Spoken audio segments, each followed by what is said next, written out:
Good evening, ladies and gentlemen. This is Eve Zarifa with Channel 11, bringing you a world-exclusive interview with the most elusive superstar in the history of music, the King of Pop, Michael Jackson. I'm here inside Michael Jackson's chalet home in an undisclosed location deep within the Swiss Alps. For nearly 15 years, since the completion of his record-breaking This Is It tour, Michael Jackson has not granted an interview, nor been seen in public. Tonight, his silence is broken. Tonight, Michael Jackson will reveal himself as he has never done before, and will, I hope, continue to surprise, enlighten, and entertain us. Ladies and gentlemen, Michael Jackson, the King of Pop.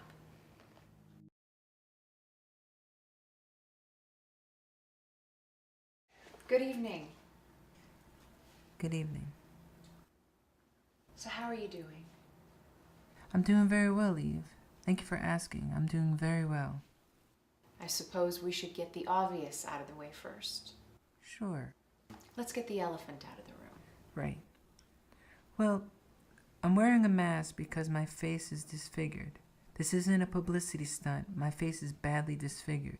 How badly? Very badly. You know the old Phantom of the Opera movie from 1920s? Sure.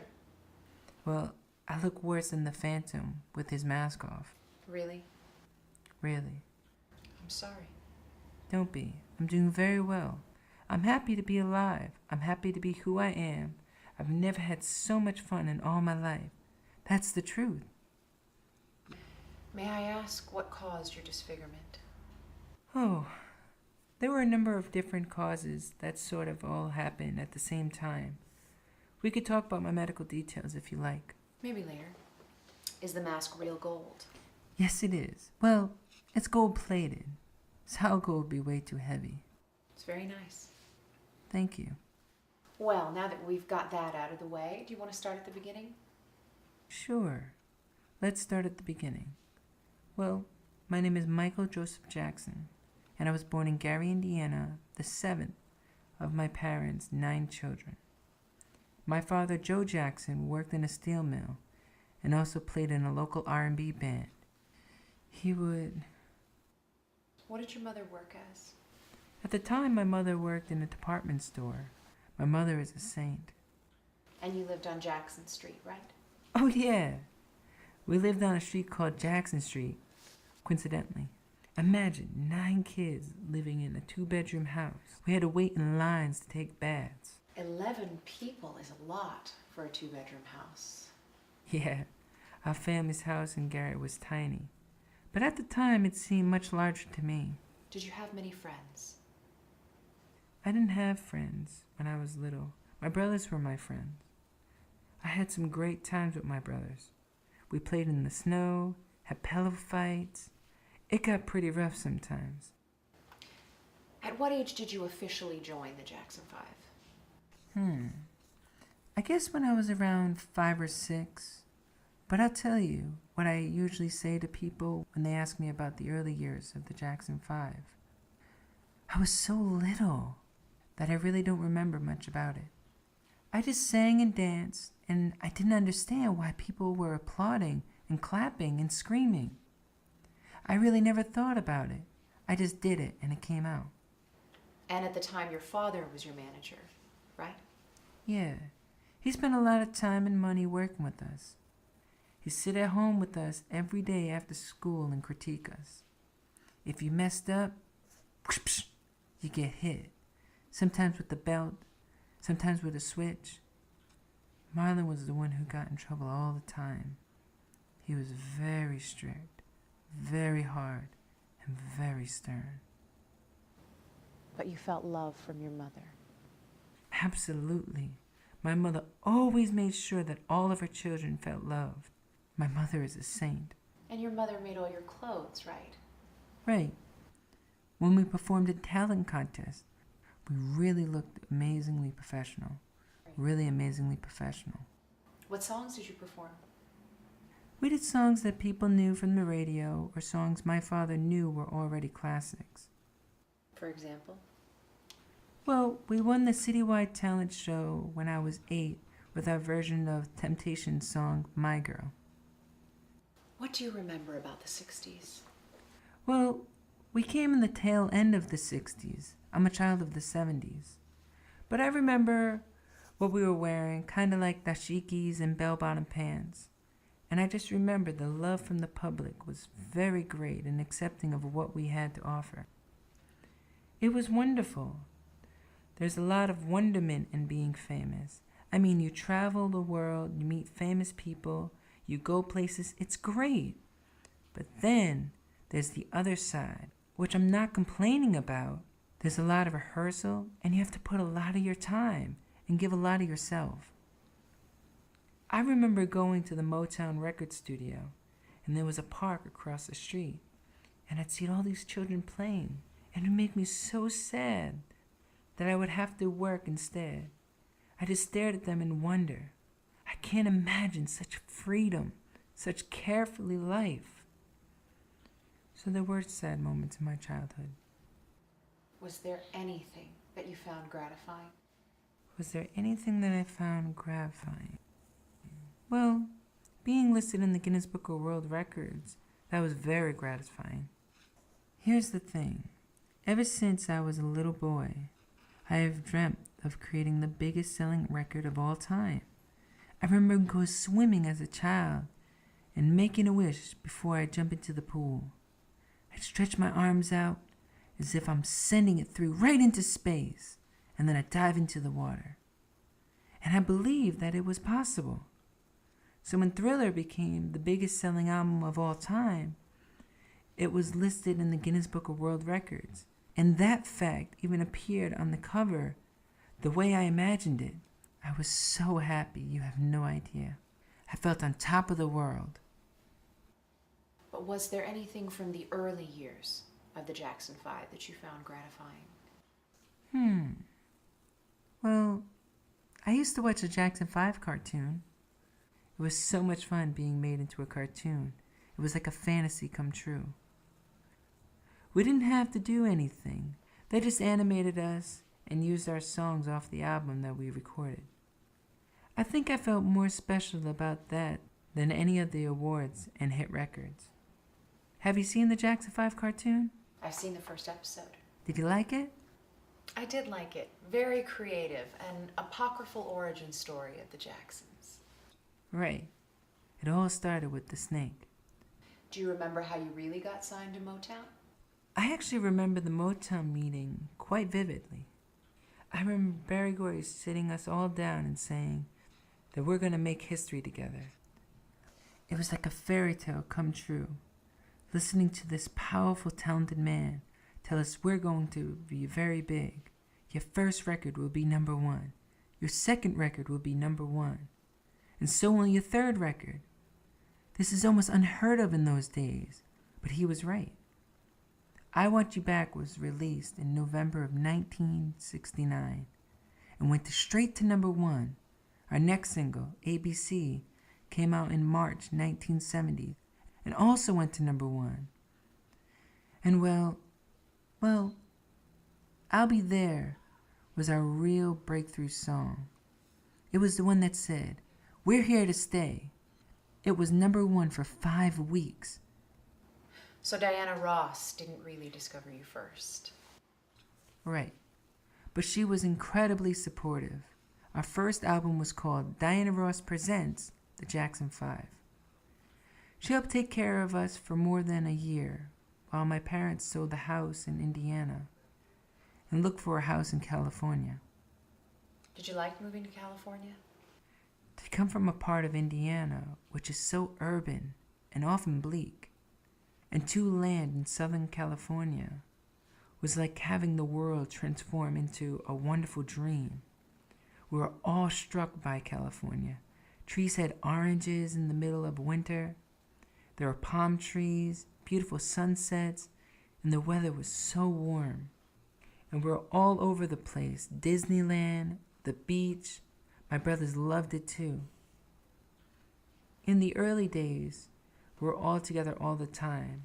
We'd ride horses or watch movies. We did everything together. As soon as someone said, "I'm going swimming," we'd all yell, "Me too!" The separation from my brothers started much later, when they began to get married. They got married young to get away from my father. So yeah, every day was special. I'd be doing something that was fun, and I wouldn't want it to end. Those were magical days. What happened later that was just as enjoyable? Well, in 1972, we began our first overseas tour with a visit to England. And while we were there, we met the Queen of England. This was very exciting for us. I've seen photographs of the Beatles meeting with the Queen, but I never dreamt that we would get a chance to play for her. The Royal Command performance remains one of the greatest honors of my life. Did you like England? Absolutely. England was different from any place I've ever been before.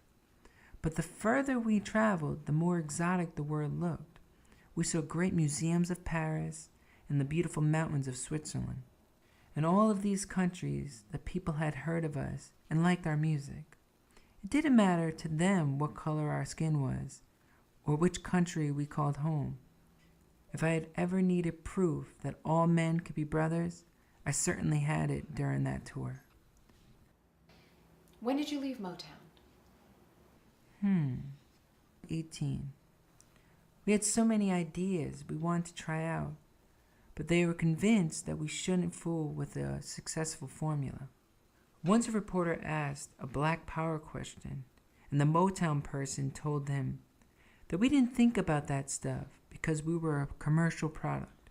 What does that even mean, a commercial product?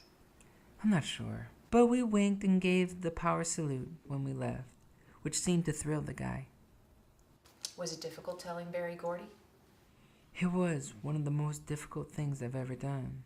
We both talked out of anger, but we became friends again. And Jermaine stayed with Motown, right? Right. Jermaine stayed with Motown. He was Barry's son-in-law, and his situation was more complicated than ours.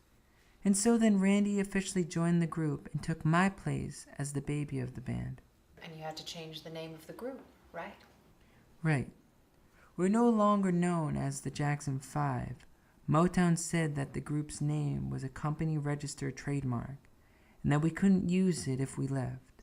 So we called ourselves the Jacksons, which is actually our original name.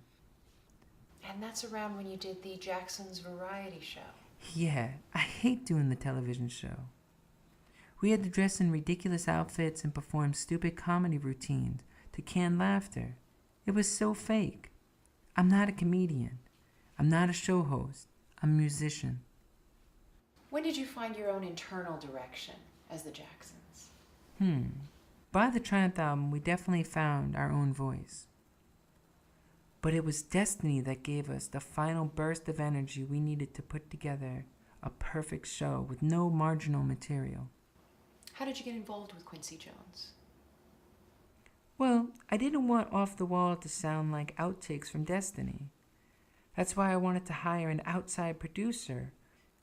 And so, Quincy Jones proved to be the best producer I could have asked for. I love Quincy Jones. I really do. He's a genius. And Off the Wall was your first solo album since you left Motown. Right. Don't Stop to Get Enough was the first song I wrote as a whole. That song was my first big chance, and it went straight to number 1. But even though Off the Wall was a huge success, it received only 1 Grammy nomination.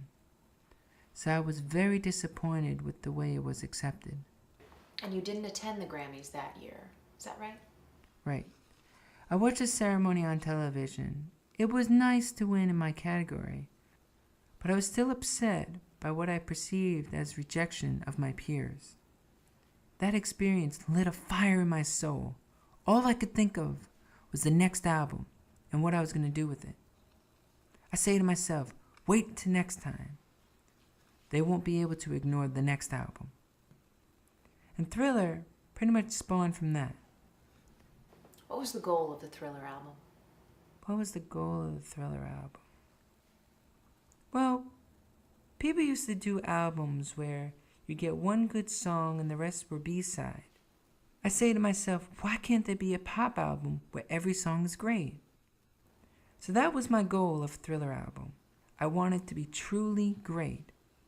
Was it a lot of work making the album? Absolutely.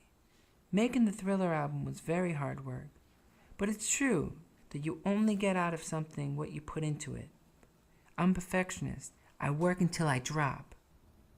Eventually, we came under tremendous pressure from our record company to finish Thriller. When we finally listened to the tracks we were going to hand in, Thriller sounds so crappy to me that tears came to my eyes. I felt devastated. All this pent-up emotion came out. I got angry and left the room. I told my people, that's it. We're not releasing it. There was a bit of yelling and screaming from the record people, but in the end, they were smart and understood. Because I knew it was wrong, the record would have been terrible. You simply have to take your time. The sad truth was I had to redo the whole thing, mix the entire album all over again. We took a couple of days off, drew a deep breath, and stepped back. When we finished, there wasn't any celebration that I can recall. We didn't go out to the disco or anything. We just rested. Were you at least pleased with the finished product? Well, I'm never pleased with anything. I'm a perfectionist. It's a part of who I am. Really? Well, considering the amount of work I put into a project, I'm never pleased with anything. People just see the outcome of work. They never see the side of the work you go through to produce that outcome. Sure. When I have a great idea, I have an iron will. Were the music videos part of the original concept? Yes, the 3 videos that came out of Thriller, Billie Jean, Beat It, and Thriller, were all part of my original concept for the album.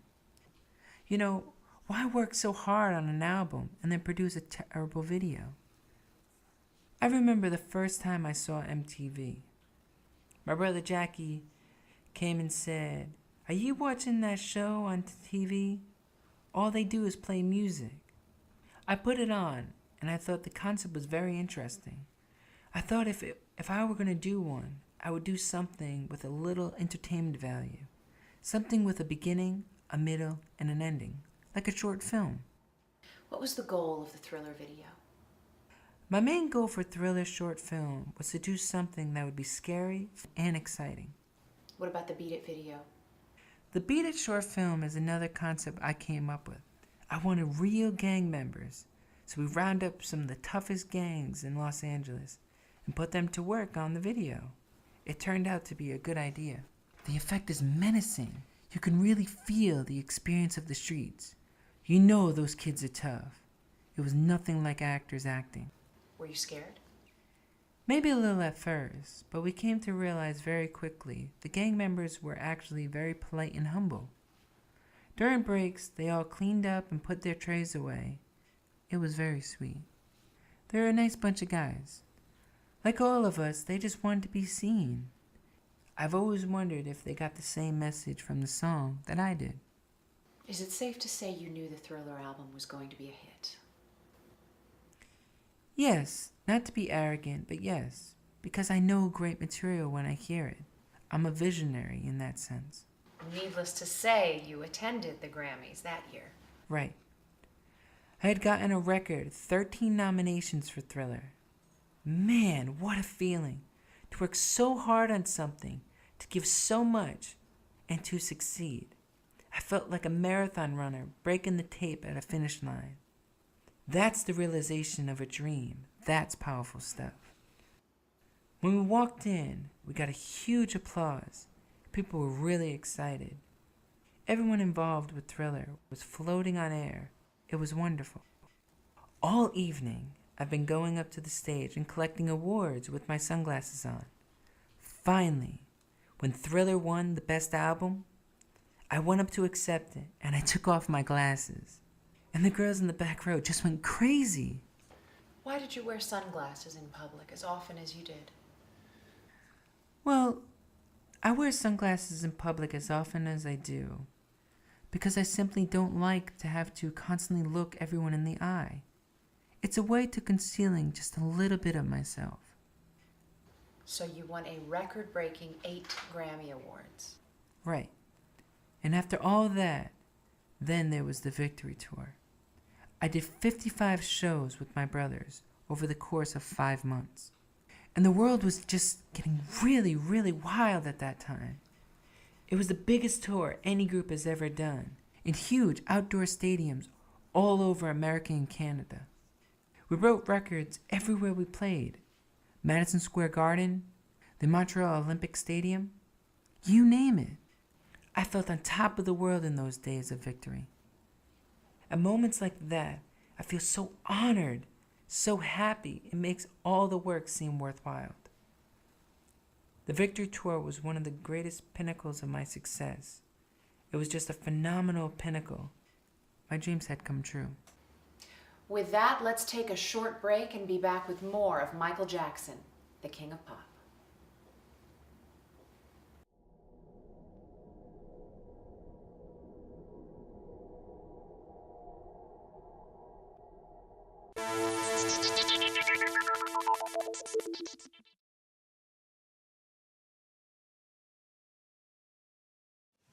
We're back with more of Michael Jackson, the King of Pop. So what were you saying about the media? Well, the minute I started breaking all-time records, the media started turning the public against me. Almost overnight, the press started printing these outrageous lies. He sleeps in a hyperbaric chamber. He wants to buy the bones of the Elephant Man. He's gay. He's wacko. Anything that turns people against me. None of these stories are true. They're totally fabricated. The press has made me out to be a monster, this crazy person. I mean, why would I sleep in a hyperbaric chamber? They just simply made it up. Sure. They're the ones who are crazy. They're ignorant. And there was also a story about you wanting to have a little white boy playing you in a Pepsi commercial. That's the most ridiculous, god-awful story I've ever heard. I mean, why would I want a white child to play me? I suppose the implication is that you want to be white. That is complete rubbish. I am a Black American. I'm proud of my race. I'm proud of who I am. I have a lot of pride and dignity. I have a skin disorder that destroys the pigmentation of my skin. It's not something that I can control. I have vitiligo. It isn't nice to criticize someone for something that is natural and God-given.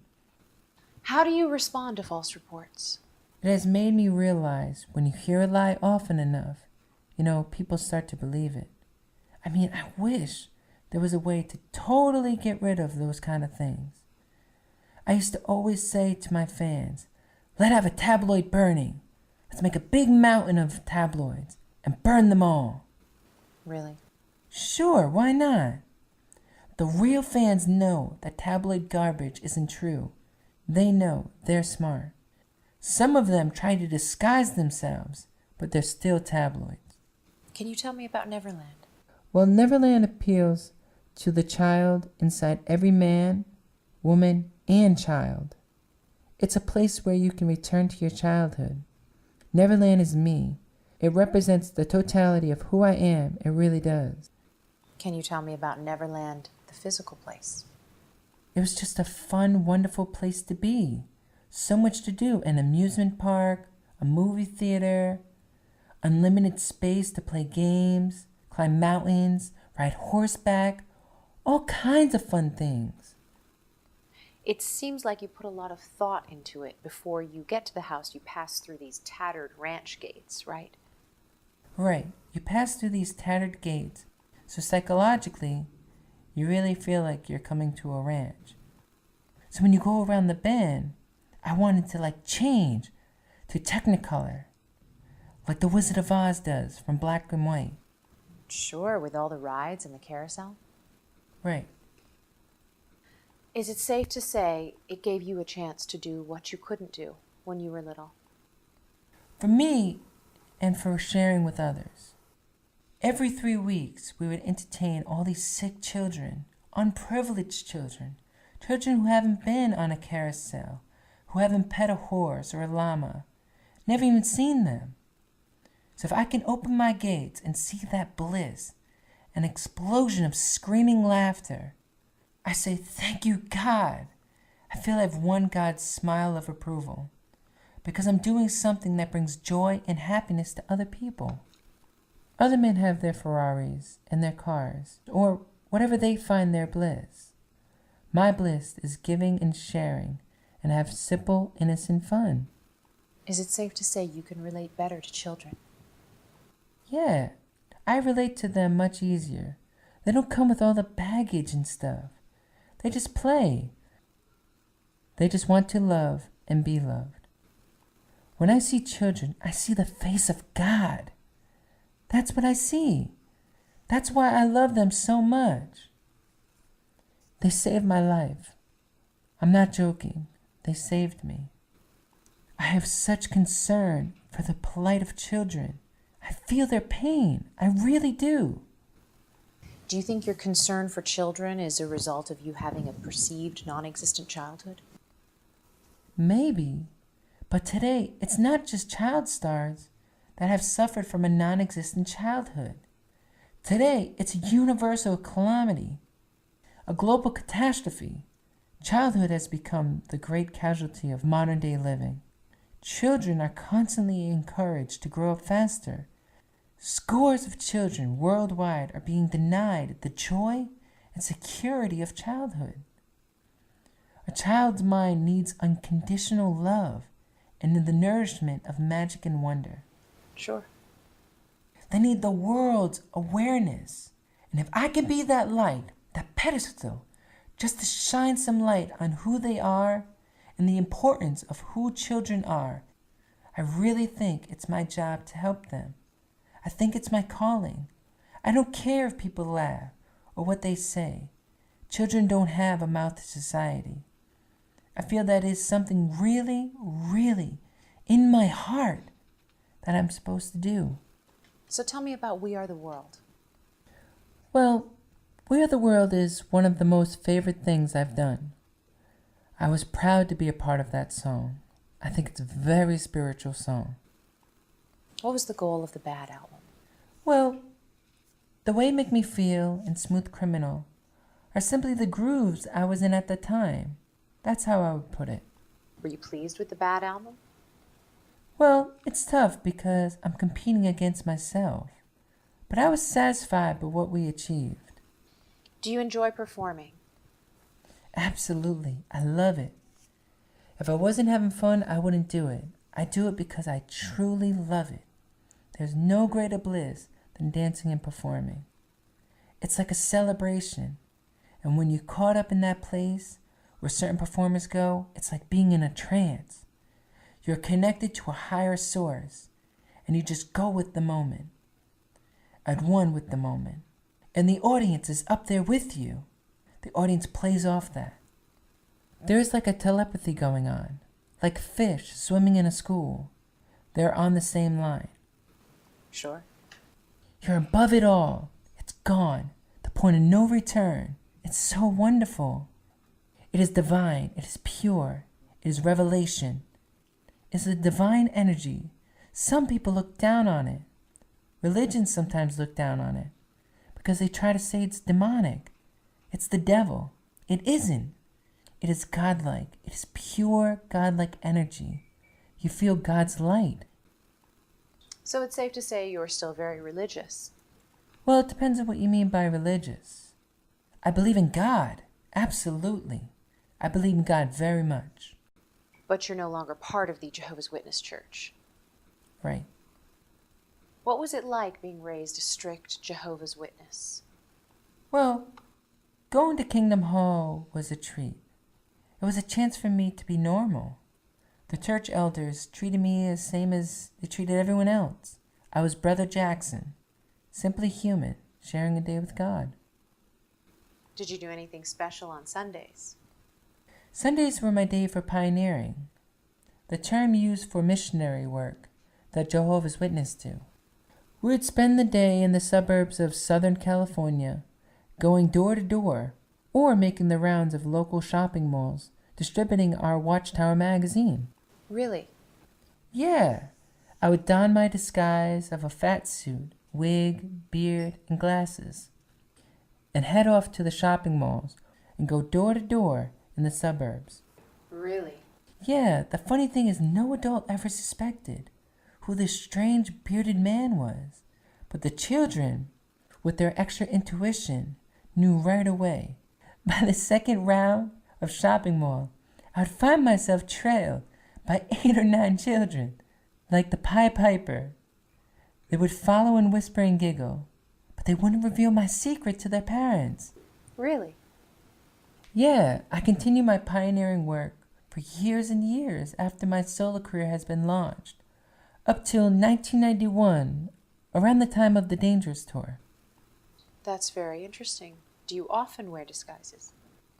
I do disguise for different reasons. I like to study people, be like a fly on the wall, even if it's just 2 old ladies sitting on a bench, because I don't know what it's like to fit in an everyday situation. One time, I was in a record store, completely disguised, and these girls were pulling out my album, talking all about me. I literally was next to them. It was wonderful. I loved it. Did people ever realize that you were disguised? Sometimes you can trick a guy quicker than you can trick a girl. Girls are very smart, you know. May I ask why you left the Jehovah's Witness Church? Well, there were a number of reasons. Such as? Well, because they can discriminate sometimes in the wrong way. In what way? Like Halloween. I missed out on Halloween for years, and now I do it. It's sweet to go door to door and people give you candy. We need more of that in the world. I cry behind my mask. I really do. The kids come, they open their bags, and they go, "Oh, look at that little one." And it's just so sweet, the way that they respond. That part of America I'm proud of. Were there any church teachings that you disagreed with? Sure. Such as? Like the story of Adam and Eve and the snake. I think that myth is very misunderstood. That's interesting.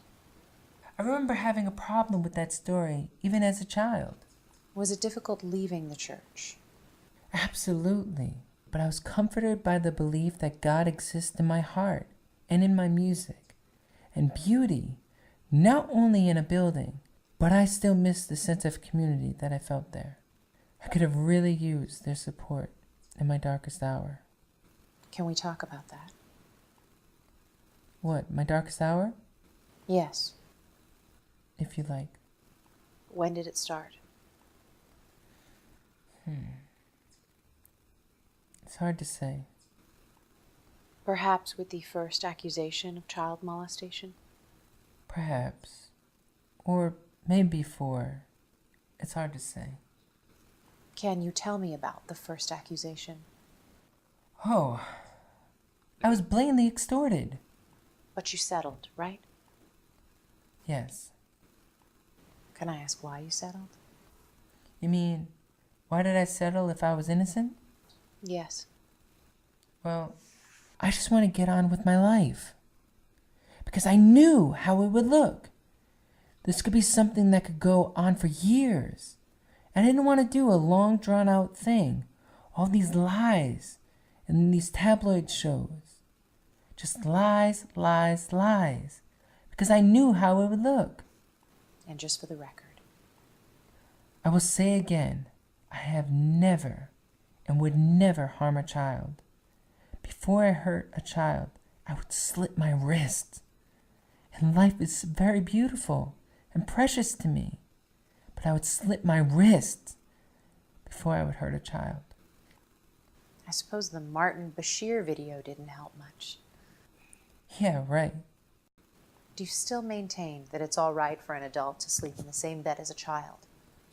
If you're gonna be Jack the Ripper, it's not a good idea. But who's Jack the Ripper in the room?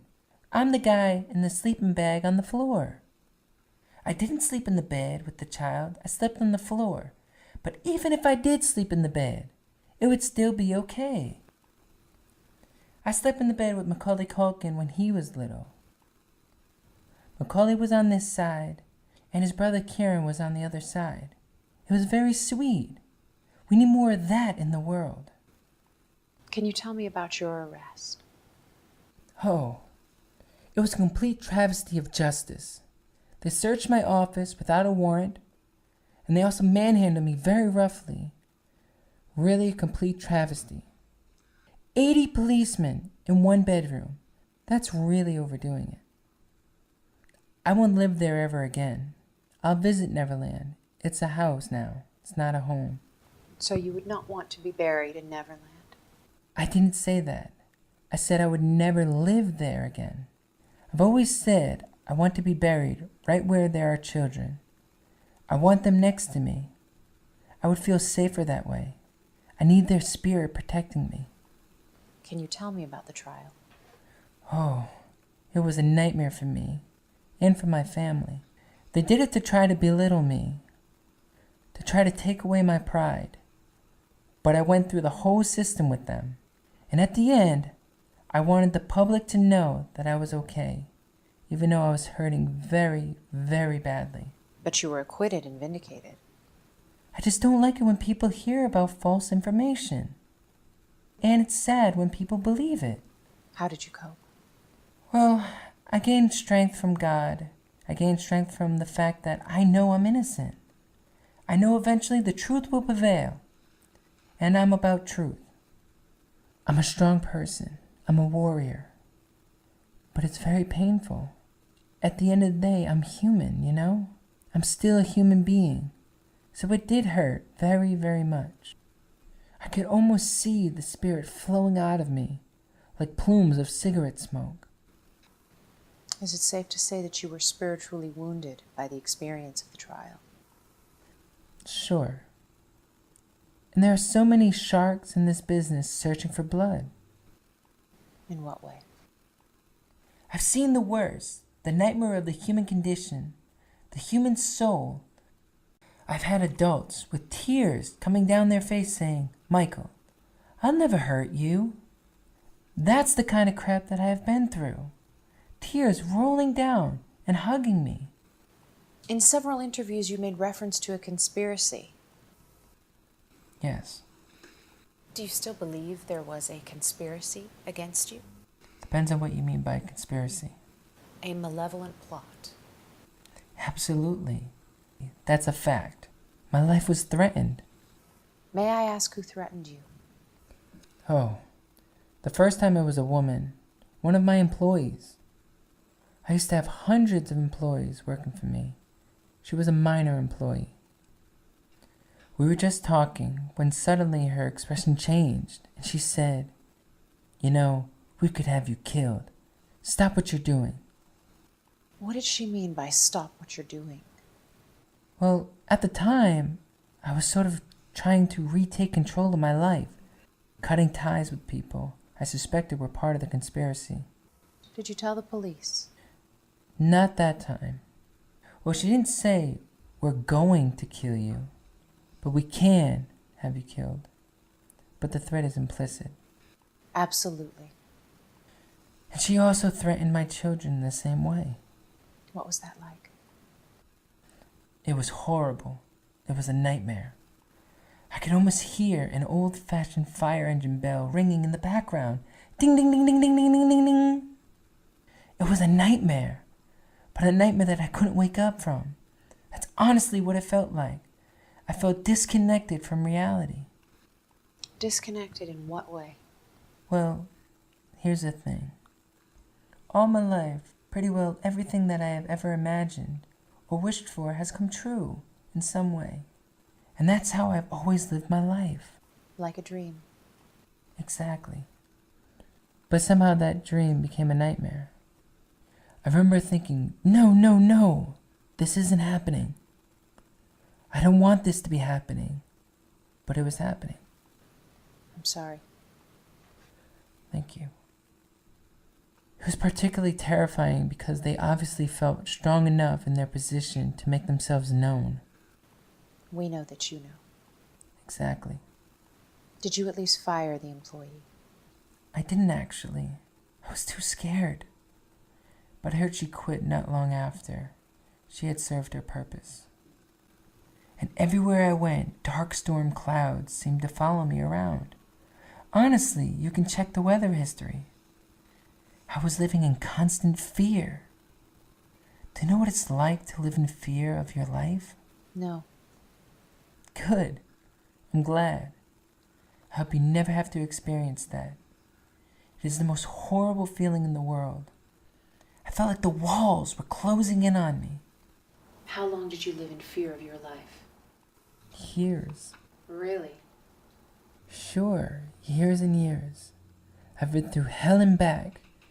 And anybody else would be dead as a junkie right now who has been through what I've been through. They tried their hardest. How did you cope? I would think about flying through the air with the wind in my face. I would imagine flying in Africa. I would go up way up high, and I'm so happy up there. I think the feeling of flight is one of the most wonderful things I have discovered. It's freedom. It's bliss. It's quintessential bliss. It's the height of fun.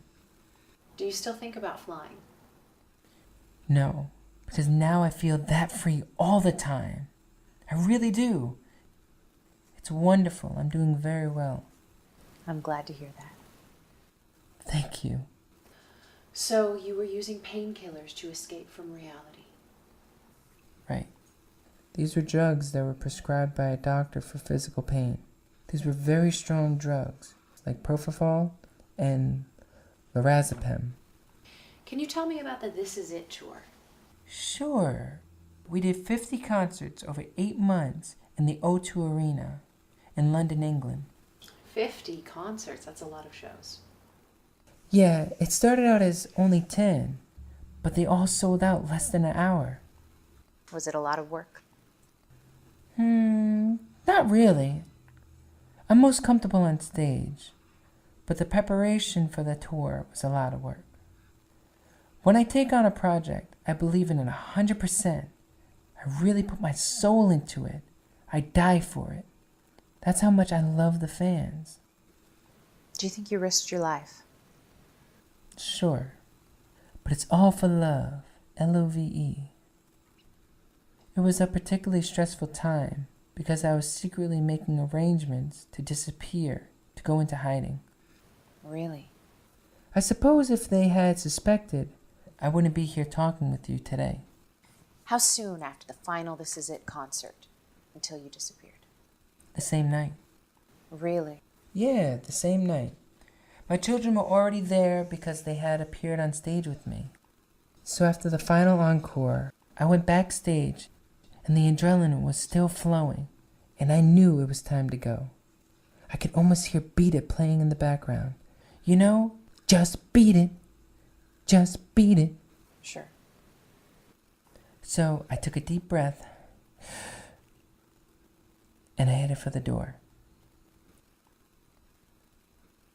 And I could hear them calling out to me, Michael, Michael, you can't just leave. Michael, you have a contract. I could tell from the desperation in their voice that I had fooled them. What did they mean by you have a contract? Well, I had agreed to do these post-concert interviews so that no one would suspect anything was out of the ordinary. Really? Yeah. They even tried calling out to my kids, but I was like, just keep walking, Prince, and he understood. So yeah, we took the tunnel the same night, stayed in Paris a few days to make sure we weren't followed, and then we came here to Switzerland. With that, let's take a short break and be back with more of Michael Jackson, the King of Pop.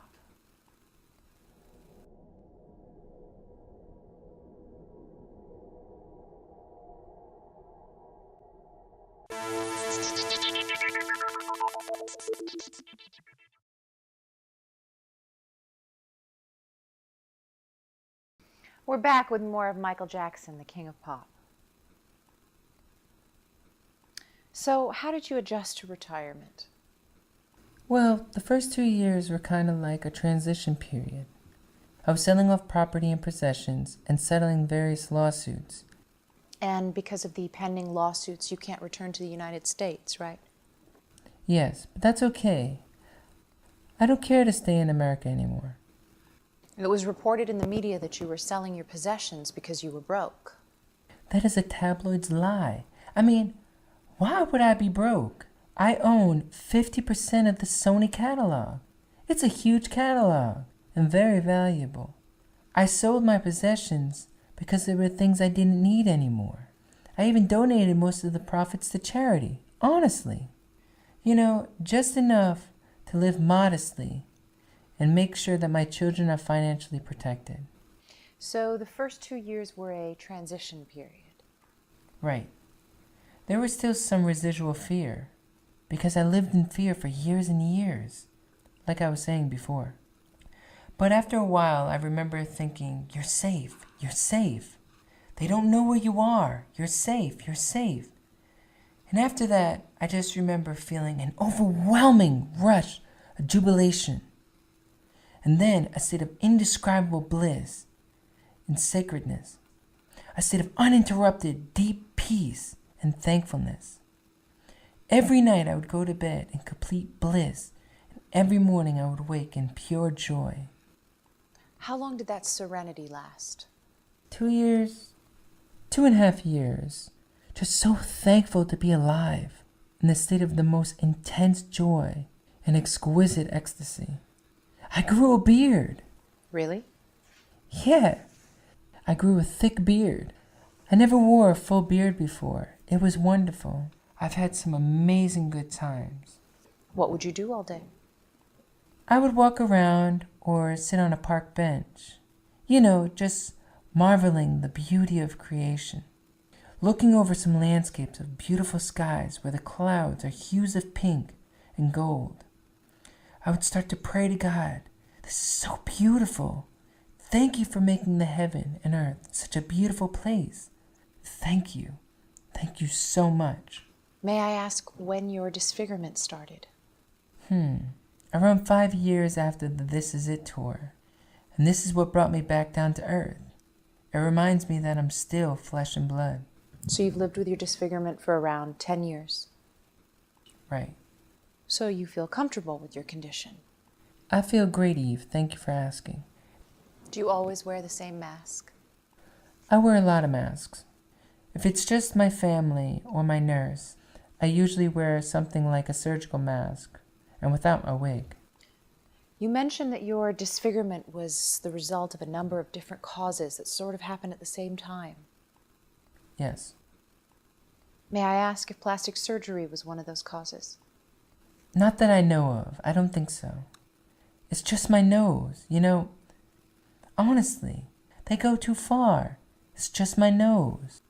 All these charges are ridiculous. If they were true, I would say so.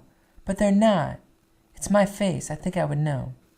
And these are things an autopsy would confirm. Exactly. I don't know why I have been singled out. Elvis had his nose done. Lisa Marie told me. So how have you changed since you retired? How have I changed? Well, you might have noticed some gold records hanging in the other room. Sure. Well, I never used to put any of my awards or trophies in my house. I put them all away in storage because I didn't want my subconscious mind to think that I've done it all. It makes me feel you've accomplished. Look at what I've done. Do you think that by not displaying your awards, you deprived yourself of pleasure or happiness? Absolutely. But it was the best way I could think of to make a good product. And it's all for the sake of goodness, because my message is for goodness. I'm not saying I'm holy, but I'm saying heal the world, save our children, save the forest. There's nothing wrong with that, right? Sure. When did you start displaying your awards? A couple of years after the This Is It tour, I was going through some old boxes in storage where I found the box with all my Grammys and other awards. It was great. I was the only one awake in the whole house. I stayed up all night putting up all the awards and trophies. It was wonderful. I felt so proud. That's a lot of awards to hang. 13 Grammys, 40 Billboard Awards, 13 MTV Awards, and 56 gold and platinum records. That's a lot of awards. Yeah, I'm glad people accept what I do. I don't know what else to say. It's a great honor. Were you able to hang all the awards in one night? Well, some of them are hanging in other properties, but the Grammys are here. They're in my bedroom. So you still own other property? I have a modest property on all the continents. I'm not sure I would call this a modest property. The main hall is huge. Well, compared to some mansions in America, it is modest. It's beautiful with the timber ceiling and all the shields. Thank you. Do you like it here? You mean in Switzerland? Yes. Sure. I've always liked fantasy and fairy tales, and that's what this village kind of reminds me of. Like something from a Brothers Grimm storybook. Exactly. They still have things like chocolate stores with elaborate clockwork dioramas, with moving forest animals and lumberjack gnomes. I would have loved to have seen things like that as a child. And of course, the mountains are beautiful. You saw the view, right? It is hard to miss. I wake up to that view every morning. Also, I spend a lot of time in Africa. The scenery is beautiful, but I'm totally allergic to the sun. So what else is different? I will write, direct, and produce movies. Really? Really. I love film very, very much. I think it's the most expressive of all the art mediums. In film, you live in the moment. For 2 hours, you can be transported to another place. Films can take you anywhere. And man, they're in the palm of your hand. It's unbelievable. I like to get 6 great movies behind me. What sort of movies are you going to make? All my stories are going to be from the perspective of children and how they see the world, because that's what I can relate to. I also want to do one adult film, just to show that I can. I've always wanted to do film, but the tours got in the way. Are there any filmmakers that have influenced you? Absolutely. I love all the greats. The greatest education in the world is watching a master at work. For example? I always say the guy who designs the roller coaster is the real showman. First he takes you up, way up, and you go, oh my God, why did I do this? And you go straight down, and then a little bit, and maybe upside down. That guy's a real showman. The guy who creates the dips, because he understands rhythm and structure. And that's very important. Do you watch any contemporary movies? Not many. So many people are doing the same thing. Sure bet, only the public gets bored, of course. What music do you listen to? I actually mostly listen to classical music. Really? Yeah, I love all the greats. I love, of course, all the Beatles stuff. I love the Beatles music. I love all the early Motown, Sam Cooke, the Famous Flames. I love a lot of the show tune writers. I love melody, English melody, and the rhythm of Africa, which is the root of rhythm. Africa is music, is the origin, is the dawn of existence. They say the harmonies of the angelic choir are incredibly complex, but the rhythm is simple. Do you listen to any contemporary music? I don't really listen to a lot of music today, but there are some good music being made. The Heaven 17 and Johnny Burnaway. Oh yeah, Johnny Burnaway's great. Very creative. Yeah, I love an artist who doesn't play it safe. Can you tell me about the songwriting process?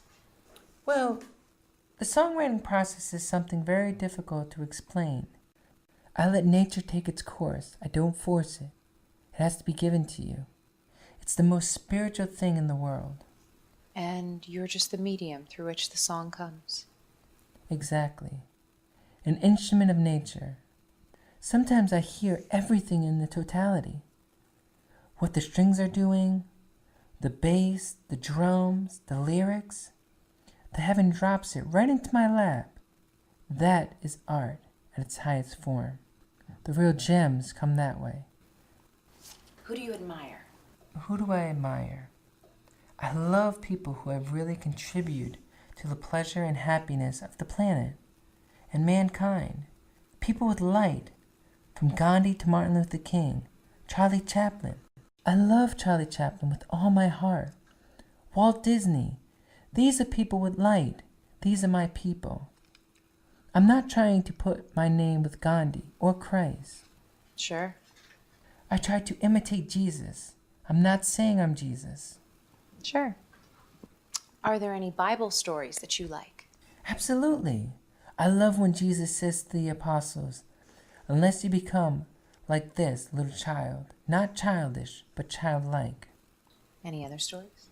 Sure, I love the Sermon on the Mount. I love when Jesus says, first remove the log from your own eye. I thought that was the perfect thing to say. That is real power. If you want to make the world a better place, you have to change yourself first.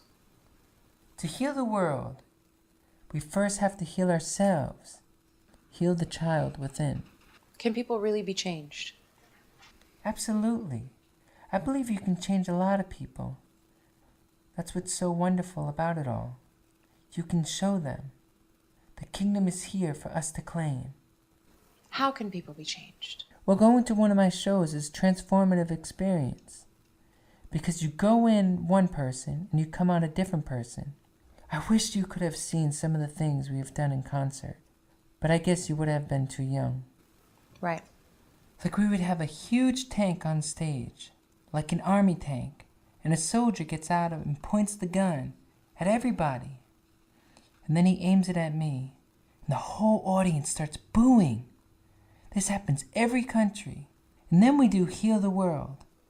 Children of all nations circle this huge globe. It's just amazing stuff. How else can people be changed? I think John Lennon might have the right idea with the bedding for peace. Things like that.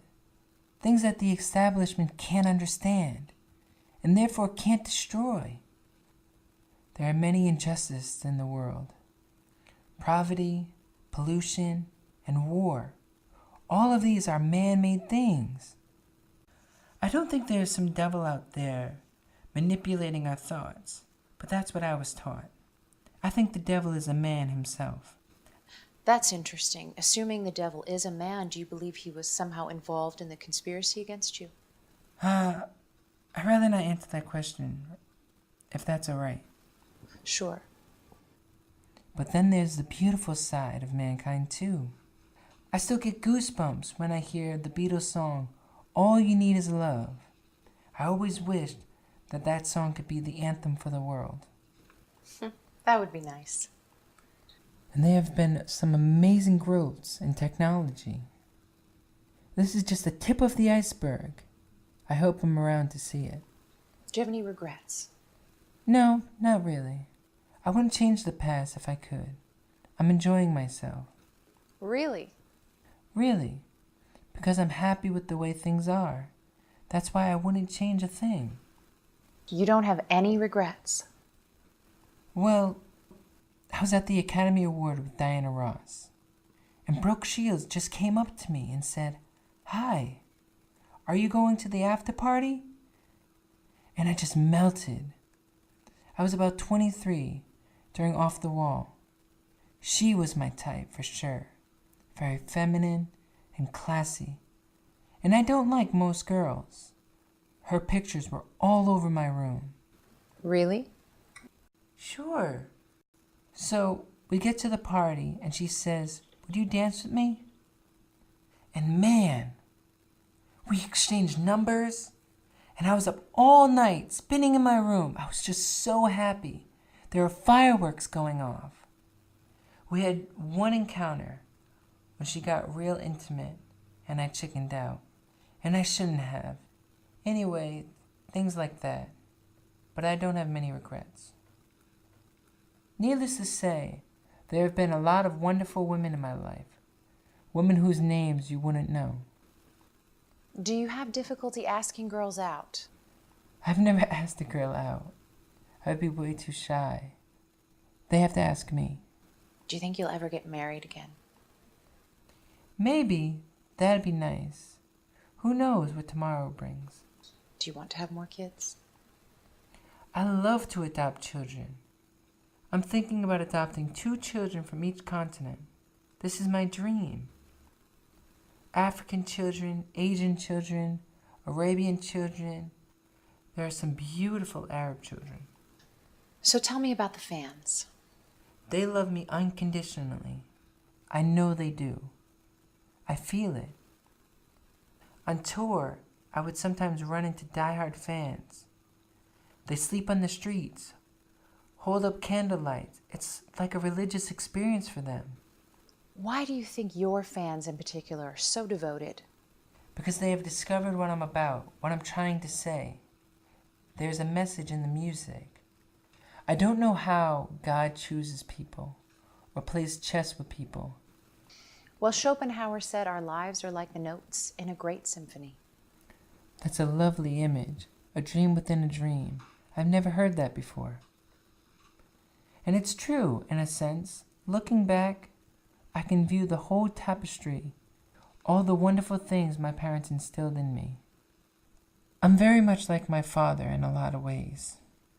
He's always taught us to be courageous and confident and to believe in our ideals. And no matter what, no star is too far to reach, and you'll never give up. And our mother taught us that as well. Do you still see your family? Sure, I love my family very much. I wish I could see them more often than I do, but they understand. What gets you upset? I get upset if some idiot, worse than a stooge, says something stupid and completely untrue. But I try not to be angry because I'm only hurting myself. What do you love? What do I love? Being able to give back, to help other people.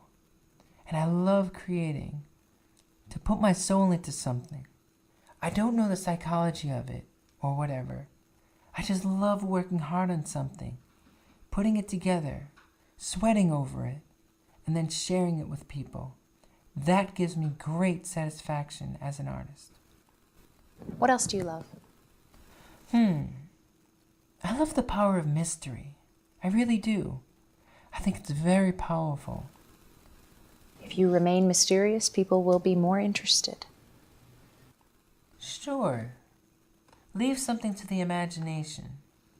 Hold back and build yourself up. Give yourself a certain kind of class. Make them reach out for you.